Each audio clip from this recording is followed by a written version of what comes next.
नमस्कार दोस्तों, स्वागत है आप सभी का एक बार फिर से मेरे चैनल द बुद्धा ब्रेन में। पिछले वीडियो में हमने देखा कि भगवान बुद्ध चारिका करते करते एक बार फिर से कपिलवस्तु पधारे। जब वे कपिलवस्तु आए तो उनकी माता महाप्रजापति गौतमी भगवान बुद्ध के सामने उपस्थित हुई और उनसे प्रार्थना किया कि कृपया उन्हें और शाक्य संघ की स्त्रियों को धम्म में दीक्षित कर ले। लेकिन भगवान बुद्ध ने उनकी इस प्रार्थना को अस्वीकार कर दिया, जिसकी वजह से शाक्य संघ की स्त्रियां और महाप्रजापति गौतमी बहुत ही दुखी हुई। लेकिन शाक्य संघ की स्त्रियों ने सोचा कि वे तथागत के इस इनकार को उनका अंतिम निर्णय नहीं मानेंगी और किसी न किसी तरह तथागत को राजी करेंगी। उन्होंने यह भी निर्णय किया कि वे एक कदम आगे जाएंगी और स्वयं परिव्राजिका बनकर तथागत के सामने उपस्थित होंगी। फिर उन्होंने महाप्रजापति गौतमी और शाक्य संघ की स्त्रियां ने अपने बाल कटवाए, कासाय वस्त्र पहने और सभी एक साथ तथागत से मिलने के लिए निकल पड़े। तथागत की कुटी में आकर उन्होंने फिर से तथागत से वही प्रार्थना दोहराई। तथागत ने उनकी प्रार्थना को फिर से अस्वीकार कर दिया। जब तथागत बुद्ध ने दूसरी बार भी उनकी प्रार्थना को अस्वीकार कर दिया तो उन्हें बड़ा ही दुख हुआ, क्योंकि इस बार तो वो अपने बाल कटवाकर कासाय वस्त्र पहनकर एक सन्यासी के रूप में भगवान बुद्ध के सामने उपस्थित हुई थी। उन्हें लगा था कि ऐसा करने से भगवान बुद्ध स्त्रियों को संग में दीक्षित कर लेंगे, लेकिन भगवान बुद्ध ने उनकी प्रार्थना को फिर से अस्वीकार कर दिया। यह सब भगवान बुद्ध के परम शिष्य आनंद देख रहे थे। भगवान बुद्ध के परम शिष्य आनंद भगवान बुद्ध के चचेरे भाई तथा महाप्रजापति गौतमी के भतीजे थे। जब उन्होंने महाप्रजापति गौतमी को इस हालात में देखा तो उन्हें बड़ा कष्ट हुआ। तो आनंद भगवान बुद्ध से महाप्रजापति गौतमी और शाक्य संघ की स्त्रियों के लिए प्रार्थना करते हैं कि कृपया उन्हें संघ में दीक्षित कर लें। तो पिछले वीडियो में हम यहीं पर रुके थे। आज आपको इसके अगली कड़ी से जोड़ते हैं। तो आइए जानते हैं, वीडियो में अंत तक बने रहें, तभी आप इस वीडियो को अच्छी तरह से समझ सकेंगे। तब आनंद प्रार्थना करते हुए भगवान बुद्ध से कहते हैं, क्या महाप्रजापति गौतमी ने तथागत की विशेष सेवा नहीं की है? अब मौसी की हैसियत से ही तथागत की माता का शरीरांत हो जाने पर वह अपने स्तन से तथागत को दूध पान कराती रही है।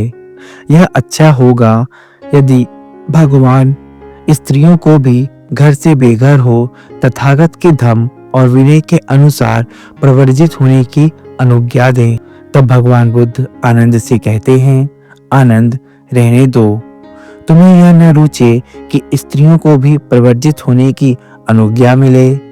दूसरी बार और तीसरी बार भी आनंद ने प्रार्थना दोहराई और दूसरी तथा तीसरी बार भी आनंद की प्रार्थना को अस्वीकृत कर दिया गया।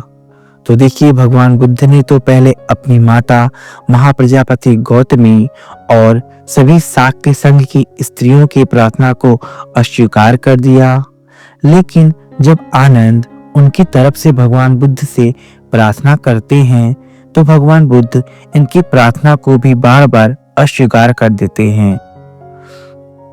तब आनंद स्थविर ने तथागत से प्रश्न किया, भगवान, आपके द्वारा स्त्रियों को प्रवर्जित न होने देने का क्या कारण हो सकता है? भगवान जानते हैं कि ब्राह्मण का यह मत है कि शूद्र और स्त्रियां कभी मोक्ष प्राप्त नहीं कर सकती, क्योंकि वे अपरिशुद्ध होती हैं और पुरुषों के मुकाबले में निम्न जाति की होती हैं। इसीलिए वे शूद्रों और स्त्रियों को प्रवर्जा नहीं लेने देते। तो क्या तथागत की दृष्टि भी ब्राह्मणों के समान है? अब आनंद भगवान बुद्ध से यह प्रश्न करते हैं कि ब्राह्मण का तो ऐसा ही मत है कि शूद्र और स्त्रियां मोक्ष को प्राप्त नहीं कर सकती और शूद्र और स्त्रियों को प्रवर्जा लेने की अनुमति भी नहीं है। तो क्या भगवान बुद्ध का भी धम्म ऐसा ही है? क्या वह भी ब्राह्मणों के मत के समान ही है? आगे आनंद भगवान बुद्ध से कहते हैं, क्या तथागत ने उसी प्रकार शूद्रों को भी संघ में प्रविष्ट नहीं किया है जैसे ब्राह्मणों को? भगवान स्त्रियों से ही ऐसा भेदभाव करने का क्या कारण है? आनंद भगवान बुद्ध से कहते हैं कि भगवान बुद्ध ने स्वयं शूद्रों को अपने संघ में दीक्षित किया है, लेकिन ब्राह्मण ऐसा नहीं करते। फिर क्या कारण है कि स्त्रियों के साथ ऐसा भेदभाव करना पड़ रहा है? क्या तथागत का यह मत है कि तथागत के धम्म और विनय के अनुसार चलकर स्त्रियां निर्वाह प्राप्त नहीं कर सकती? तब तथागत बुद्ध बोले, आनंद, मुझे गलत तौर पर मत समझो। मेरा मत है कि पुरुषों की तरह ही स्त्रियां भी निर्वाण प्राप्त कर सकती हैं। आनंद, मुझे गलत तौर पर मत समझो। मैं पुरुषों को स्त्रियों की अपेक्षा किसी भी तरह विशेष नहीं मानता। महाप्रजापति गौतमी की प्रार्थना को जो मैंने स्वीकार नहीं किया, वह स्त्रियों और पुरुषों की अपेक्षा है समझने के कारण नहीं, बल्कि व्यवहारिक कारणों से है। तो देखिए, भगवान बुद्ध यहाँ पर आनंद स्थविर को बताते हैं कि मैंने जो महाप्रजापति की प्रार्थना को अस्वीकार कर दिया, वो किसी भेदभाव की वजह से नहीं है, क्योंकि मेरा मत ये है कि जैसे पुरुष निर्वाण को प्राप्त कर सकते हैं, वैसे ही स्त्रियां भी निर्वाण को प्राप्त कर सकती हैं। मैं यह जो इनकी प्रार्थना को अस्वीकार कर रहा हूँ, वो समस्या व्यवहारिक समस्या है। व्यवहारिक कारणों से ही मैं इनकी प्रार्थना को अस्वीकार कर रहा हूँ। तब आनंद भगवान बुद्ध से कहते हैं, भगवान, मैं बड़ा प्रसन्न हूँ कि तथागत ने मुझ पर यथार्थ कार्य प्रकट कर दिया है, लेकिन क्या व्यवहारिक कारणों से महाप्रजापति गौतमी की प्रार्थना सर्वथा अस्वीकृत होनी चाहिए? क्या ऐसा करने से लोग धम्म विनय में पुरुषों की अपेक्षा स्त्रियों को हे नहीं मानेंगे? क्या जिन व्यवहारिक कठिनाइयों की तथागत को चिंता है, उनसे बचने के लिए कुछ नियम नहीं बनाए जा सकते? जब आनंद ने भगवान बुद्ध को ये बातें कही, तो भगवान बुद्ध आनंद की बात पर विचार करने लगे और थोड़ी देर बाद विचार करने के बाद तथागत बोले, अच्छा आनंद, यदि महाप्रजापति का इतना आग्रह है कि मेरे धम्म विनय में उन्हें प्रवर्जित होने की अनुमति मिलनी चाहिए, तो मैं इसे स्वीकार करता हूँ। लेकिन इसके लिए महाप्रजापति गौतमी को स्त्रियों की ओर से 8 बातें स्वीकार करनी होंगी और स्त्रियों से उनका पालन कराना भी उसकी जिम्मेदारी होगी। यही महाप्रजापति की दीक्षा होगी।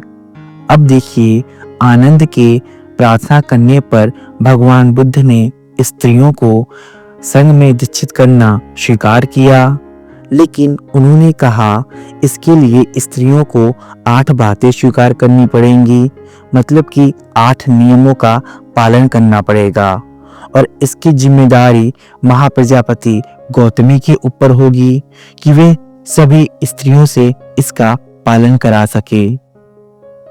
तब आनंद स्थविर ने तथागत से उन 8 नियमों की जानकारी प्राप्त की और जाकर प्रजापति गौतमी को वह सब बातचीत सुना दी जो उसकी तथागत से हुई थी।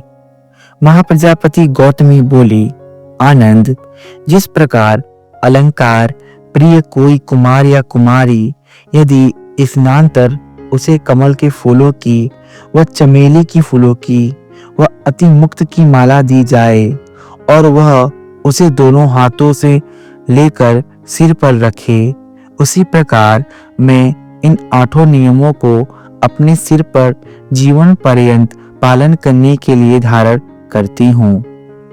तब आनंद स्थविर तथागत के पास आए और अभिवादन कर एक ओर बैठ गए।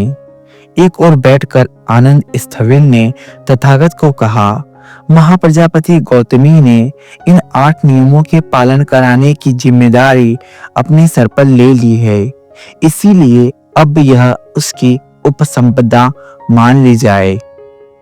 अब महाप्रजापति गौतमी ने प्रवज्जा उपसंपदा ग्रहण की और उसके साथ ही उन 500 शाक्य देवियों ने भी, जो महाप्रजापति गौतमी के साथ चलकर आई थी। देखिए कि महाप्रजापति गौतमी यह अकेले नहीं आई थीं, इनके साथ 500 स्त्रियां थीं जो उनके साथ साथ संग में दीक्षित हो गई। इस प्रकार प्रवज्जित उपसंपन्न होकर प्रजापति गौतमी तथागत के सामने आई और तथागत को अभिवादन किया। तथागत ने उसे धम्म और विनय की शिक्षा दी। शेष 500 भिक्षुणियों को तथागत के एक ही शिष्य नंदक ने धम्म और विनय की शिक्षा दी।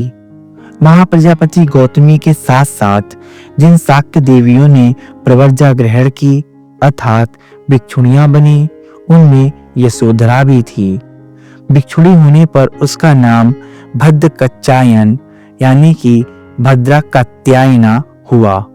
जब महाप्रजापति गौतमी 500 स्त्रियों के साथ भगवान बुद्ध के संग में दीक्षित हुई तो उन 500 स्त्रियों में भगवान बुद्ध की पत्नी यशोधरा भी थी। अब देखिए कि उनका पुत्र राहुल पहले ही उनके संग में दीक्षित हो चुका था।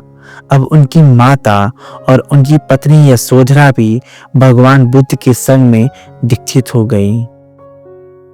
यह एक महान त्याग का परिचायक है। जिस समय भगवान बुद्ध तपस्या में लीन थे, यशोधरा उनका संपूर्ण साथ निभा रही थी और जब भगवान बुद्ध संघ को दीक्षा दे रहे थे तो उनकी पत्नी यशोधरा भी संघ में दीक्षित हो गई। जो त्याग भगवान बुद्ध ने अपने जीवन में किया, वही त्याग उनकी पत्नी यशोधरा ने भी किया।